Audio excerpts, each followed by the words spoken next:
Welcome to everyone who's in the room and to everyone who's watching online. I have an announcement which I've given many Sundays before, and you probably can repeat it to me, but by being here today, you're agreeing to be part of the safety team that's going to work together for the general reopening when our risk levels are down to moderate. So we're asking everyone to wear face masks and encourage everyone to wear a face mask and keep social distance. That's especially appropriate with Omicron and the highly transmissible nature of the new variant. We're asking people to honor people's personal space, so you could say namaste or whatever works as a greeting that's within someone's personal space. We have these pool noodles that are a kind of strange thing, but you can use them to establish your own personal boundaries. They're movable. They're not fixed. You can move them around. After the service, I invite you to come to the card table and sign cards for people who are experiencing loss or in the hospital. And try not to clump together in the halls, so sort of try to spread out evenly. So, and the most important thing that the safety team wants you to know is that if anybody is sick, please don't come. You're already here, but that's apparently the most important thing, and I was supposed to mention it first and not last. But the last shall be first, and the first shall be last. Welcome, everyone.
Good morning. Today's opening words come from Mary Oliver, morning poem. Every morning the world is created. Under the orange sticks of the sun, the heaped ashes of the night turn into leaves again and fasten themselves to the high branches. And the ponds appear like black cloth on which are painted islands of summer lilies. It is your nature to be happy. You will swim away along the soft trails for hours, your imagination alighting everywhere. And if your spirit carries within it the thorn that is heavier than lead, if it's all you can do to keep on trudging, there is still somewhere deep within you a beast shouting that the earth is exactly what it wanted. Each pond with its blazing lilies is a prayer heard and answered, lavishly every morning. Whether or not you've ever dared to be happy, whether or not you have ever dared to pray. Come, let us worship together.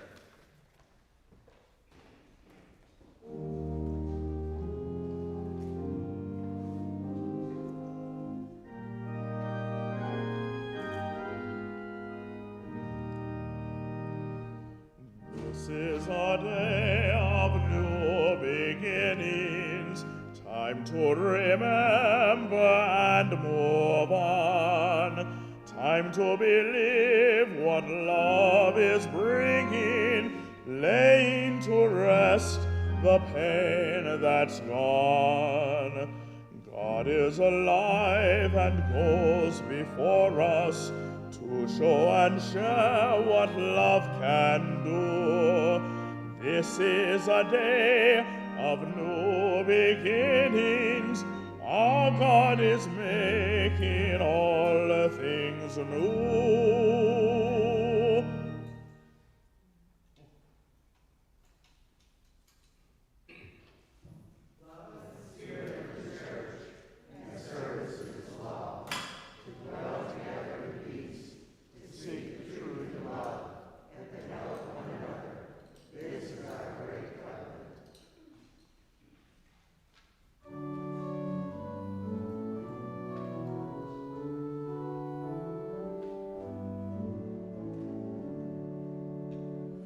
God, whose love is reigning o'er us, source of all the ending true, hear the universal chorus, raising joyful praise to you.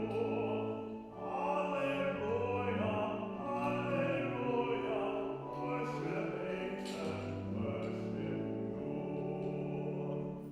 Word of God from nature breathing, springtime green and autumn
Good morning. It's good to be together today, those of us who are gathered in person and those of us watching from home. Happy New Year. Happy New Year. So I wonder, what is different today than it was 2 days ago? There's not a whole lot that's different, right? The weather changes a little bit. There's some changes that we notice, but it's a new year. And perhaps what's different is that we bring something different to it. And so I have a story to share with you this morning as we begin our religious exploration theme for this month, which is living with intention. And I wonder if you will have any ideas about why we chose this story to go with this day. It begins with a family that was having some hard times. I wonder if any of us have ever had hard times. And this family, they lived in a small house together, and there were a bunch of kids and 2 parents, and they tried to be happy together, but they were struggling in a lot of different ways. And in particular, jobs were really hard to come by, and they felt really discouraged a lot of the time. Have any of us ever felt discouraged? And over time, their home began to reflect that dejection. It wasn't really that they didn't have time to take care of their home, but they just didn't feel good. And they didn't really feel like they could take care of things. What are some of the things that we do around our home to take care of our home? Any ideas? Keep it clean. They didn't really feel up to keeping it clean. The windows were really dirty. Things fixed, sometimes things broke, and if they weren't urgent, they just kind of stayed that way after a while. Well, one day, the oldest kid in the family, the oldest son, was wandering through the town square and noticed a little market, a farmer's market. How many of us have ever been to a farmer's market? If you're watching from home, wave really hard and maybe I'll see you. Yeah. So he wandered through the farmer's market, and even though he felt kind of down, he enjoyed looking at all the things in the different stalls. I wonder if you have ever been to a farmer's market, what are some of the things that you have seen there that you have enjoyed? Vegetables? Fruits. Flowers. Flowers, fruits. Somebody in the back there, what did you say? Olives. You have seen olives at the farmer's market. There's one I used to go to a long time ago that had really good fresh dates. I used to get dates at the farmer's market. Well, he walked around and he noticed a lot of great foods. Some of the things that people talked about were foods, right? And his stomach kind of growled, and he had a few coins in his pocket, and he thought, I might be able to get something. But then he noticed one stall kind of tucked away at the side, and it was a secondhand stall that had lots of different little objects and things, all kinds of interesting looking things, but his eyes zeroed in on one thing on the corner of one of the tables, and it was a beautiful vase. And he thought it just looked so beautiful, and he thought, well, he had just enough to pay for that vase, and he thought, well, I don't know if my family will be happy if I don't come home with anything to eat, but I really like that vase. Have any of us ever really liked something and really wanted it? So he decided to buy the vase and take it home. And as the stall keeper was wrapping it up in paper for him so it would be protected, she said, I hope you enjoy this vase and take good care of it because it is a magic vase. To his surprise, when he got home, the rest of his family was not upset. In fact, they agreed that it was really beautiful. And they placed it in the center of the table where they ate together. And the next day, when their mom went into the room and saw the vase on the table, she looked around the room and she noticed the room looked kind of drab. And here was this beautiful vase, and she thought, oh, you know what? We have some leftover paint out in the garage. And she went out and she spent the whole rest of the day repainting the room that the vase was in until it looked really cheery. When the second oldest kid saw how nice the room looked, they noticed that the windows were really, really dirty. And so they went and filled up a bucket with water and got a sponge and soap and scrubbed and cleaned all the windows and even the doors until they all sparkled and shined. When the third son looked through those sparkling clean windows and saw their garden patch outside and noticed that it was incredibly overgrown. Have any of us ever had a garden that we did some work on and then it got a little neglected? My kid is raising his hand really high back there. We know all about neglected gardens. Well, the third kid said, "Oh, we haven't done anything with that garden in a long time." And he went out and he dug it over and got it all prepped and ready. The next youngest kid, I bet some of you can guess what that kid did. That kid noticed the newly prepared garden bed and went out and planted a ton of seeds and then watered them and cared for them lovingly all through the spring. And when the summer came, the youngest kid, the youngest daughter, went out to play in the garden and saw the flowers that had grown in the garden, and she gathered up armfuls of flowers to take back, and she presented them to their dad. And their dad was overjoyed. Have you ever gotten a gift from somebody? And in fact, the daughter said, "I got these for you because we all love you." And with a lump in his throat and tears in his eyes, he took some of those flowers and put them in the magic vase. Now, I'm not sure that any of us really believe in happily ever after. But I suspect that perhaps that family lived happier ever after, thanks to the magic of that vase and the magic of their intentions together as a family. And so as we continue to explore our theme of living with intention, today is actually the first day as more of our young people are able to be present with us and are able to be fully vaccinated. We are going to have some RE programming concurrent with the service. And this is the first day, so any of our young people who are here who would like to come out with us, now is the time to head out with me. We're going to be in the fellowship hall, and we're going to ask parents to collect kids as soon as the service is over today. And so we're going to head out to continue exploring living with intention as those who stay in the sanctuary continue exploring here. Thank you.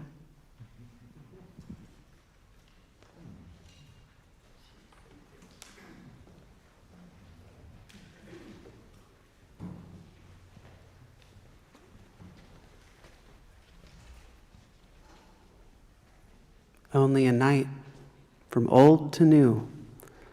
Only a night and so much wrought, the old year's heart all weary grew, but said the new year rest has brought. The old year's hopes its heart laid down and in a grave, but trusting said, the blossoms of the new year's crown bloom from the ashes of the dead. The old year's heart was full of greed with selfishness. It longed and ached and cried, I have not half I need, my thirst is bitter and unslaked, but to the new year's generous hand, all gifts in plenty shall return. True love, it shall understand. By all my failures, it shall learn. I have been reckless. It shall be quiet and calm and pure of life. I was a slave, it shall go free, and find sweet peace where I leave strife. Only a night from old to new, never a night such changes brought. The old year had its work to do, no New Year's miracles are wrought. Always a night from old to new, night in the healing balm of sleep. Each morn is New Year's morn come true, morn of a festival to keep. All nights are sacred nights to make confession and resolve and prayer. All days are sacred days to wake. New gladness in the sunny air. Only a night from old to new. Only a sleep from night to morn. The new is but the old come true. Each sunrise sees a new year born.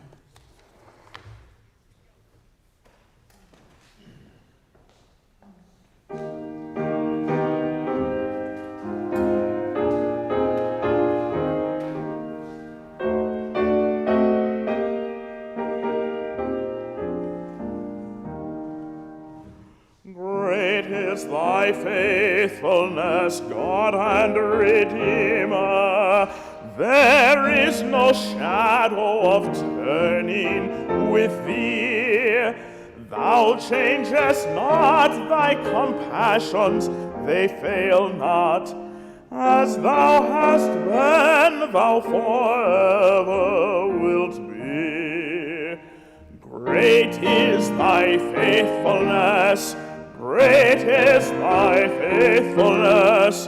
Morning by morning, no mercies I see. All I have needed, thy hand hath provided. Great is thy faithfulness, Lord, unto me. Summer and winter and springtime and harvest, sun, moon, and stars in their courses above, join with all nature in manifold witness to thy great faithfulness, mercy, and love. Great is thy faithfulness, great is thy faithfulness. Morning by morning, no mercies I see. All I have needed, thy hand hath provided. Great is thy faithfulness, Lord, unto me.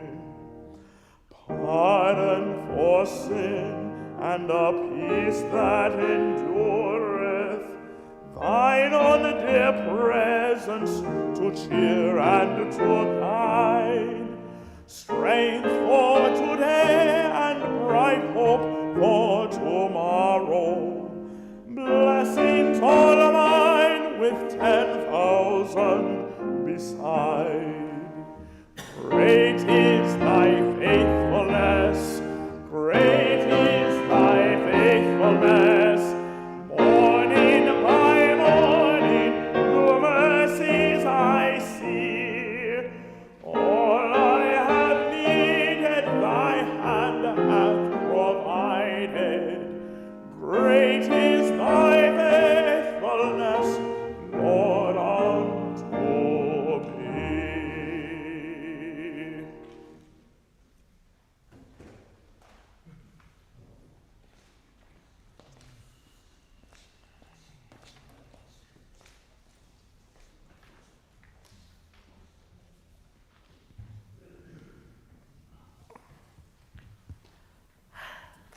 Well, we all know I usually start with joy, and so I invite you to say joy.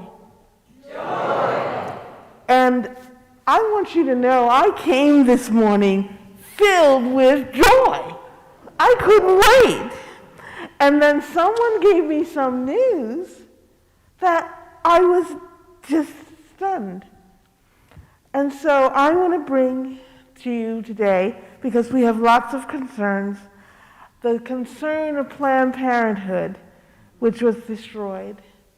And I pray that it wasn't done viciously or maliciously, that it was an accident, because I can't abide feeling that someone hated something so much. So the joy is my hope. And I'm a firm believer that you can find joy. It might be difficult, but you can find it. I also want to raise the people who've been also really devastated by fire.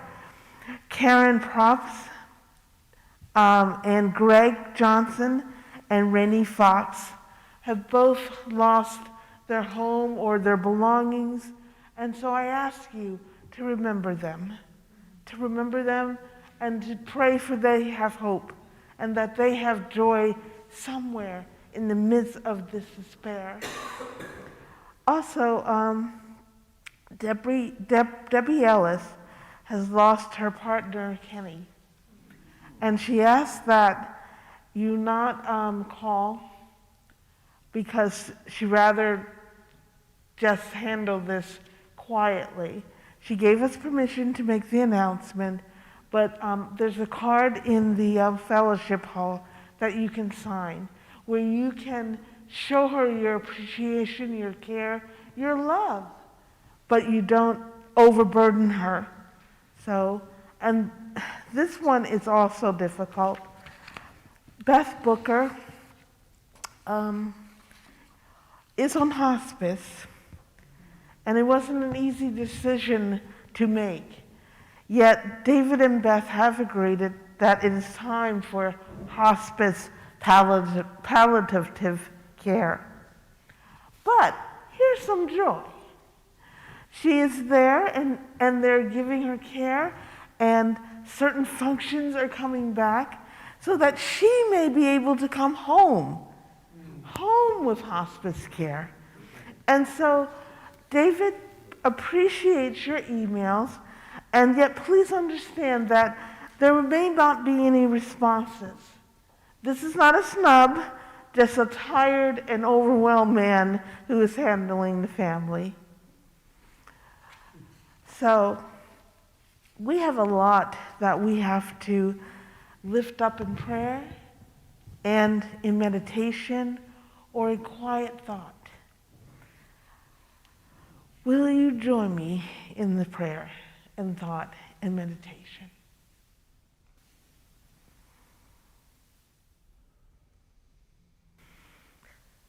We ask that the joy we have be ever present and that we find ways to find this joy, to maintain it, and to light a fire through it. We know this is a new day, a year, a new beginning, and although this new beginning seems rough, we hope that our light and the light of others will give us the courage, the fortitude, the way of being outside of ourselves. May we be the light for others. May we be the light for ourselves. May we learn to care for both ourselves so that we have the strength to care for others. Guide us in this new beginning. Guide us with your light, and guide us to do what's best and right for all. Amen.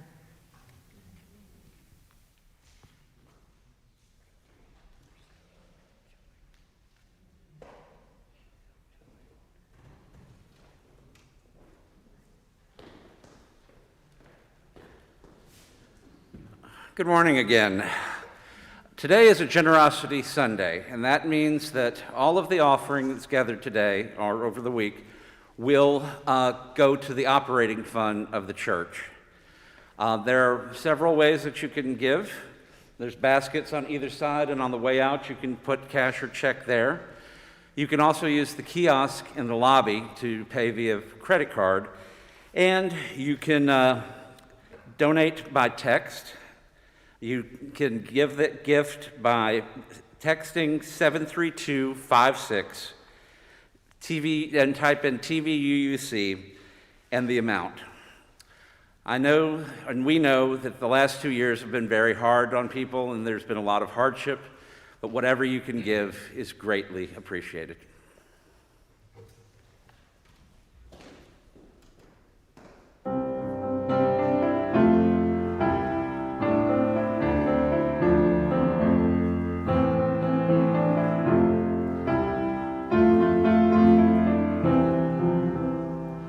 This is the day we are given. Let us rejoice and be glad in it. Let us be kind and compassionate, offering freely our love. Let our hands build a heaven here on this beautiful planet. This is the day we are given. Let us rejoice and be glad. Morning is here, the day sings its beauty. Joy has awakened deep in our hearts. All that we know and all that we cherish waits for our answer. We'll do our parts. This is the day we are given. Let us rejoice and be glad in it. Let us be kind and compassionate, offering freely our love. Let our hands build a heaven here on this beautiful planet. This is the day we are given. Let us rejoice and be glad. Morning is here, filled with abundance. We live in wonder, bathed in the truth. We are the hope and dream of creation. We'll bring the healing, we'll be the proof. This is the day we are given. Let us rejoice and be glad in it. Let us be kind and compassionate, offering freely our love. Let our hands build a heaven here on this beautiful planet.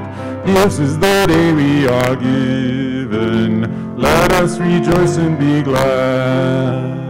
Morning is here. How shall we greet it? What can we bring to offer our praise? Life starts anew. We wait at the threshold, now and forever. Live in love's ways. This is the day we are given. Let us rejoice and be glad in it. Let us be kind and compassionate, offering freely our love. Let our hands build a heaven here on this beautiful planet. This is the day we are given. Let us rejoice and be glad.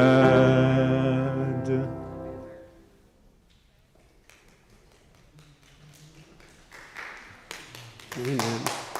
Beautiful. In the early morning hour, just before dawn, lover and beloved wake and take a drink of water.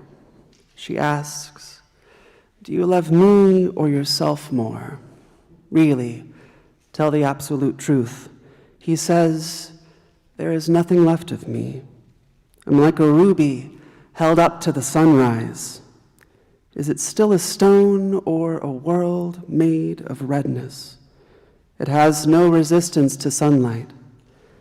This is how Halaj said, 'I am God,' and spoke the truth. The ruby and the sunrise are one. Be courageous and discipline yourself. Completely become hearing and ear, and wear this sun ruby as an earring. Work. Keep digging your well. Don't think about getting off of work. Water is there somewhere. Submit to a daily practice. Your loyalty to that is a ring on the door. Keep knocking, and the joy inside will eventually open a window and look out to see who's there." These words from Mevlana, also known as Jalaluddin Rumi, the 13th century Sufi Muslim mystic and poet. Best-selling poet, I should add. Wonderful. I wanted to lift up this poem, the Sunrise Ruby, as a sacred example of how to follow through on the vital change so many of us aspire to this time of year, like it's a cultural ritual. If you don't have a New Year's resolution, Rumi might have one for you in this poem.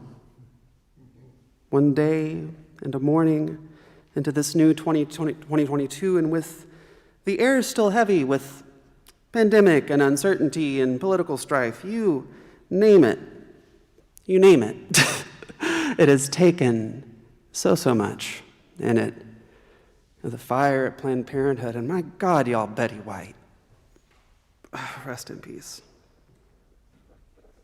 Take. And here we are. At the start of something different, hopefully. Better not a happier time, if not the happiest. I imagine many of us will be more interested than ever in playing an active role in our becoming, to grow and to change. For what else can one do in the face of crisis when old tactics fail and business as usual simply fails to be sufficient? Is it a stone or a world made of redness? It has no resistance to sunlight. The ruby loses itself in the light of the beloved. This word Rumi uses for what other mystics like Meister Eckhart might call the ground of being, God, perhaps. Becoming this redness, this essence, this quality of warmth and beauty and love. And I need to be cautious because I don't want to take Rumi too far out of context here. I'm not a scholar, per se, but as a theology nerd, a process theology nerd, someone who sees divinity to best in change. God is change, perhaps. I interpret the ruby's becoming redness as a mystical experience of getting out of our own way to sense our own belovedness, our connection to other people, to this planet, and to this cosmos as a whole, because we all belong here. We all have that inherent worth and dignity. We are urged by our sources to seek that experience of transcendent mystery and wonder personally. Personally. We identify divinity in many, many, many, many, many forms and faces and sources, or perhaps that word is an insufficient interpretation for the ground of our being, the source of our wonder, no matter how we get here. At this altar of community, where we come to belong and become together, we seek to be changed, don't we? To be touched, to be seen, heard, felt, known, loved. This is why I came to TVU, you see. We come to seek the truth and love and to help one another. That is, we come to affect and to be affected. We come to be transformed in the spirit of love that sets us free, to be made new and free. No resistance to the sunlight, to the morning that has broken, gray as it might be, to the blooming that is your birthright and your becoming. As a child of the cosmos, born in the middle of the story. If you're feeling fancy, the French might say, in media res. And yet the story often feels so goddamn hard. It's hard. I'll tell you, 2021 was a broken roller coaster for me. Lots of stop and go and hanging upside down. Hold on for dear life. I'm sure that many of us can relate. Uncertainty plagues us like a basilisk, waiting to turn our best laid plans into cold stone. But uncertainty has always been here. We know that. The possibility of pandemic has always been here. Plague is a fact of life. Camus says plague is as common as wars, and it catches us all equally unprepared because we all think it must be so stupid. And yes, but that does not stop it from going on. That does not stop it from going on. Even as many of us, this congregation as a whole, I see us, everyone in masks, we're doing the best we can to steward this situation. But our broader culture seems to treat the whole thing as an annoyance, fertilizing the fields for mutations. Indeed, not all change is good change, least of all for creatures such as ourselves. And we will and will continue to change in response to the virus and every other possible calamity that could happen. As time goes on, whether it becomes a fixture of our daily lives or it's eventually fully contained, we have already changed so much, clearly. Masks and mannerisms, so many ways we have changed. Sometimes change is good. It does feel good to do what we can to help keep our neighbors safe, to show love and do love and not just say love, to live love like a prayer, like a poem. How do we do that? I can't say I know for certain. I'm on the journey with you. I do have some ideas. I do believe this poem and all the poems we had this morning, because poetry is the language of mystics. It lets us say things that are so hard to say otherwise, that just sound silly. Such is the power of poetry. Be courageous and discipline yourself. Work, keep digging your well. Don't think about getting off of work. Submit to a daily practice. And these are pretty stoic suggestions. I'm a very free-spirited person, so I'm working with these like I can. But they remind me of the principal issue of the philosophy of Donna Haraway, who's a modern philosopher, in her work, Staying with the Trouble, making canon the Chulacine, spelled like Cthulhu scene. Very strange. She says Chulacine. Perhaps framed very, very differently. But she writes, our task is to make trouble, to stir up potent responses to devastating events, as well as to settle troubled waters and rebuild quiet spaces. This feels like the good work to me. It takes courage and discipline to make any trouble worth making. What better way to settle the troubled waters of our own hearts and rebuild the quiet places of our own soul, and by getting out of our own way, finding a road that we enjoy, whose steps we don't hate, and submitting to that spiritual practice. Digging our well, like a ring on the door. We keep knocking. Someone is going to open that window. Though we may be surprised by who or what answers the call. It may not be what we expect. In fact, probably isn't going to be what we expect. Because spirituality is about experimentation and experience. Experience, the transcendent mystery and wonder. And what such a practice could look like just remains incredibly diverse. Even in Rumi's time, while he was a Muslim, his location and time and place in 13th century Persia is a huge melting pot. All kinds of people. And all the theology that falls from his poetry like honey is deeply pluralistic. He might have had some opinions about Unitarian Universalism, I think. From Orthodox prayer to something as quintessentially Unitarian Universalist as arguing over a cup of coffee passionately. Where you cease to be. And there is only the question and the dialogue, the generative place where minds meet and meaning is made. Perhaps you have at once clasped your hands in prayer one dark night, when your only hope was a sunrise coming up, and felt within the silence a deeper silence still, touching on what some mystics might call the luminous dark. Practice such as this is less about adhering ourselves to a particular life path and grabbing it by the horns, and more about affirming our relationship to this ground of our being, that which sustains us, is the source of our wonder and mystery. And in such affirmation, letting this ego and all that it is and all these hang-ups about what people say about me, and what people say about you, and what we have and what we do, and letting this stuff dissipate. Not all at once, because that can't be done, but bit by bit. Letting the ego go. We let the sunlight through.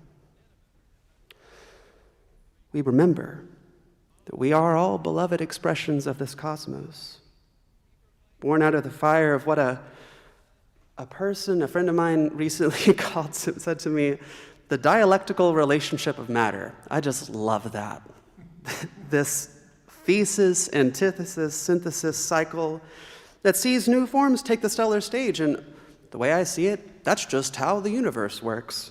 It's all about relationships, y'all, whether that's chemical or social.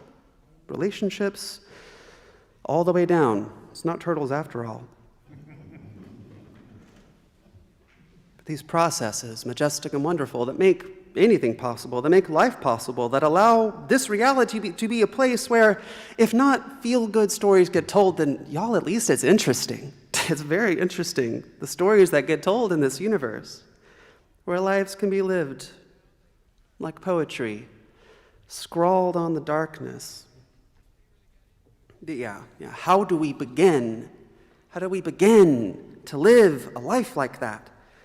Is it really so easy? Just open up your heart to some new discipline or the intensification and deepening of some current path? I have ADHD. It's hard to start things. It's really hard to start things. Starting can be the hardest part, especially if it feels like we're starting over. But we never really start over, do we? Always in the middle. A poem is a glimpse into a story whose message cannot be delivered in common speech. But even this poem puts us in the middle. There's something happening, a relationship between lover and beloved. So too does any endeavor, any new story we hope to tell, begin in the middle. We have ever been beginning again, every birth of every person, from the first soul to the very, very, very last, all emerging in the middle of this vast cosmic narrative. May the ruins of all the projects that started and failed be a testament, then, to the need for discipline and the work of beginning, to remember who we are. For a long time, my little wild heart has sneered at the concept of discipline. It's a bitter taste left over, perhaps. I was in the army for a little bit. Discipline can usher in images of being beaten down or beating oneself down, but here I am working to develop a different relationship with this word. It isn't to beat or to adhere or to break oneself on the altar. It is the practice of holy care, trusting yourself to make a little time, any time, really, so long as it is regular time, to deepening our relationships, dropping some ego bit by bit, until we have to ask ourselves, telling the absolute truth, am I a stone or a world made of redness? In this new year, we're going to have struggles. The protracted suffering of pandemic is going to continue. Political tensions will not be soothed over on their own merits anytime soon, or ever. And so it comes to this. We are the ones that we have been waiting for. We are the ones we've been waiting for. We, you, me, Jametta, all of us, the ones we've been waiting for, not as some special, holy, ordained people, but as expressions of the cosmos. All of us children, whether you are old or young, all of us, children in the face of a 14-point-some billion-year-old cosmos. Surely, born from the very ground of being in this great play of becoming and coming together, should we be ones who recognize such fundamentals of our being? And I believe that we might still the troubled waters of our own hearts and rebuild the quiet places of the soul. And then, perhaps we will have an idea of the future we want to build with the good trouble we make. Then perhaps we will be ready to navigate the uncertainty with clear hearts, clear minds, ears open to silence, hearing, eyes open to darkness, ready to hear the plight of the unheard, ready to see the ruins our species has wrought, ready to grieve, but ready to work, and in my opinion, most importantly, ready to rejoice. Because the story we are in and are, it's not some central drama where all each our own main characters struggling around not main characters. It's an adventure story, a great unfolding towards uncertainty where all of us have a part to play. Perhaps our cosmos fails to be a good and benevolent or as kind as we might like it to be. Struggle is part of the living. That's the drama. I don't believe it always has to be so hard, though. Often the unhappiest people that I've come across are those who have had, money, status, people were saying nice things about them, and some measure of success, more than enough to make their ends meet, and then something happens. They lose it. If not everything, then enough to notice. Sometimes this is very, very bad, but often enough folks are able to pick themselves back up and sustain their lives, compensated less, but still here. They have less, but they are not less, but they feel less. because so much of their identity was wound up in wealth and possessions and status and titles woven out of opinion. When this curtain gets pulled away, when it all falls down, they don't know who they are. They forget that they're an expression of this universe, and that they belong here, and that they're enough. And it's hard to witness. It's a great existential crisis. And our faith we insist on the inherent worth and dignity of all people. No matter what happened in 2021 or what may come in 2022, it is not really up for debate. It's one of our principles. We might wonder where it comes from. Some other religious traditions have a similar idea. They might say we are the children of God. Well, it's certainly not just because I say so. This is why I share my faith with you and offer up the sunrise ruby, this jewel through which we might see reflected an open path on the road to spiritual depth and growth, as well as what may be some of the roots of our first principle, why we matter. Should we consider this ground of being, this whatever, from out of which we have emerged into the world, as being relatable or even alike to God? As many traditions suggest, something along these lines, that could it be what mystics such as Rumi are encouraging to recognize is that godliness, that holy essence, that sacramental nature of just stuff, of matter, that things can change, that things do change and come together in all kinds of possible ways, that we can recognize ourselves as being co-creators within the creation. That inherent worth and dignity, as anything that's co-creating, must matter. And that's within you. This is what Halaj meant when he said, I am God, and spoke the truth. He spoke the truth, not that he is a Lord God, a master, a dominator, smaller-minded ideas about God turning the ground of all being into a human tyrant. I believe our faith calls us to look a bit deeper and never actually stop looking deeper. We come not for answers, but for trails to follow, for wonders to see every moment, every day, an opportunity to seek the truth and love, to help one another, to settle the waters and to start over again, maybe in the middle, but reminding ourselves that with all the hardships behind us and all the hardships to come, we are not what we do, we are not what we own, we are not what people say about us, but each of us are a vessel for the light to fill, for the darkness to characterize and give shape. We can deepen this relationship with just a couple of minutes a day of finding stillness. Don't just do something, sit there. Finding that stillness, holding that stillness, liberating the stillness from the drive to be busy all the time. Our spiritual practices are opportunities to get creative, to get deep, and get real in the new year, upon which a gray but glorious morning has broken. So let's get out of our own way. Let's not resist the call to love. Let us become, each of us, that world made of redness. And may you join us for hymn 38, Morning is Broken.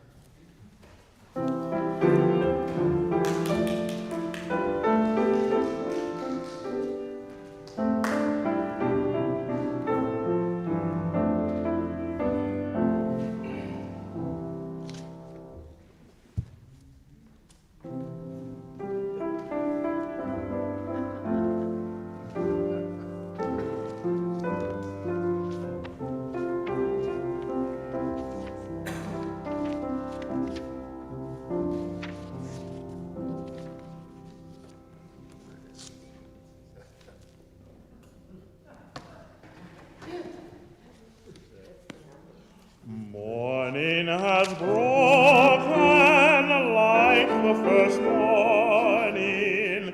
Blackbird has spoken like the first bird.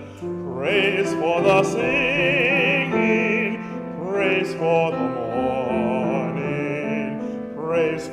autumn springing, fresh from the wood. Sweet the rain snowfall, sunlit from heaven, like the first dew fall on the first grass. Praise for the sweetness of the wet garden, sprung in completeness where God's feet pass. Mine is the sunlight, mine is the morning, born of the one light Eden saw play. Praise with elation, praise every morning, God's recreation of the new day.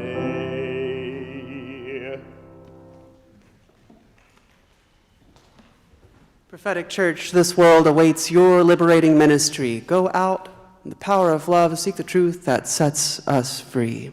And please stay seated for our musical benediction. Go in peace.